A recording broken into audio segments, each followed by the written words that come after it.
ఈ వీడియోలో 10,000 లోపు వచ్చే ఫోన్స్ లిస్ట్ గురించి అయితే చెప్పడం జరుగుతుంది. ఈ ఫోన్స్ అన్నీ కూడా ఫ్లిప్కార్ట్ అదేవిధంగా అమెజాన్లో అదేవిధంగా బయట కూడా 10,000 లోపు అయితే రావడం జరుగుతుంది.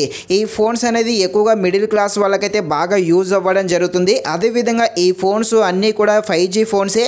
అంటే ఈ వీడియోలో చెప్పే ఈ 10,000 లోపు ఉన్న ఈ ఫోన్స్ అన్నీ కూడా 5G ఫోన్సే. కాబట్టి 10,000 లోపు మీ బడ్జెట్ అయితే ఇప్పుడు చెప్పే ఫోన్లో ఏదో ఒక ఫోన్ తీసుకోవడానికి ట్రై చేసేయండి. ఇక ఆ ఫోన్స్ ఏంటో తెలుసుకునే ముందు ఇంకా ఎవరైనా మన ఛానల్ని సబ్స్క్రైబ్ అండ్ లైక్ చేయకుండా ఉంటే తప్పకుండా మన ఛానల్ని సబ్స్క్రైబ్ అండ్ లైక్ చేసి కాస్త నాకు సపోర్ట్ చేసేయండి.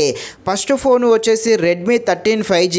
ఈ ఫోన్ అయితే 5Gనే. అదేవిధంగా ఈ ఫోను చూడడానికి లుకింగ్ అయితే చాలా బాగుంటుంది. ఈ ఫోను మిడిల్ క్లాస్ వాళ్ళకి స్టూడెంట్స్కి అయితే బాగా యూజ్ అవ్వడం జరుగుతుంది.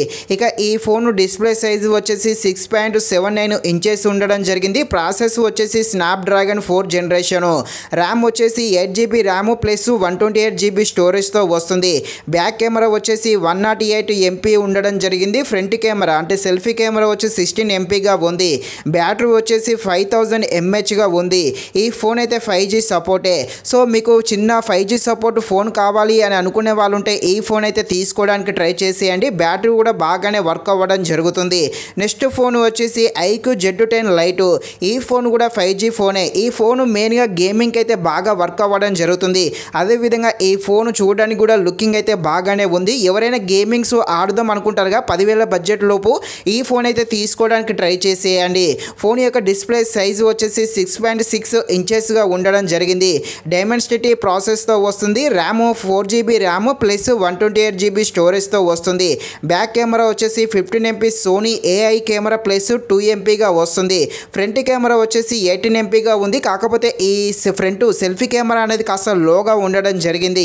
బ్యాటరీ వచ్చేసి 6000 mAhగా ఉంది. ఈ ఫోన్ యొక్క బ్యాటరీ అయితే చాలా బాగుంటుంది. ఎక్కువ గంటలు అయితే రావడం జరుగుతుంది. నెక్స్ట్ ఫోన్ వచ్చేసి రియల్మీ నర్జో 18 లైట్ 5G. ఇది 5G ఫోనే. ఇక ఈ ఫోన్ అనేది చూడడానికి లుకింగ్ గానే ఉంది. డిస్ప్లే సైజ్ వచ్చేసి 6.6 ఇంచెస్గా ఉంది.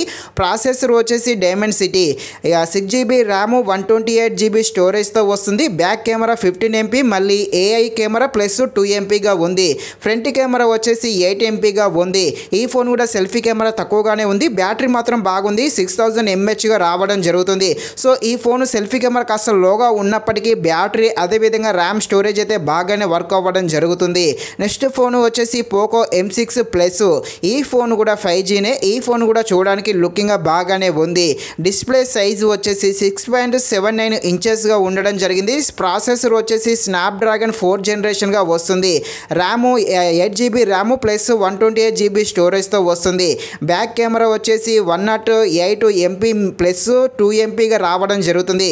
ఫ్రంట్ కెమెరా 13 MP సెల్ఫీగా ఉంది. బ్యాటరీ వచ్చేసి 5030 mAhగా ఉంది. సో ఈ ఫోన్ కూడా బాగానే ఉండడం జరిగింది. మీకు సెల్ఫీ కెమెరా అంటే కెమెరా పరంగా కాస్త బెటర్గా ఉంది కావాలి అని అనుకుంటే మీరు రెడ్మీ 13 తీసుకోండి. అదేవిధంగా మీరు గేమింగ్కు కావాలి అని అనుకుంటే iQOO Z10 తీసుకోవడానికి ట్రై చేసేయండి. పైన చెప్పిన అన్ని ఫోన్లు కూడా మీకు 10,000 లోపు అయితే రావడం జరుగుతుంది. అన్ని కూడా 5G ఫోన్సే. ఇది ఫ్రెండ్స్, మరిన్ని ఇలాంటి వీడియోస్ కోసం అయితే మన ఛానల్ని తప్పకుండా లైక్ అండ్ సబ్స్క్రైబ్ చేయండి. Thank you watching this video. జై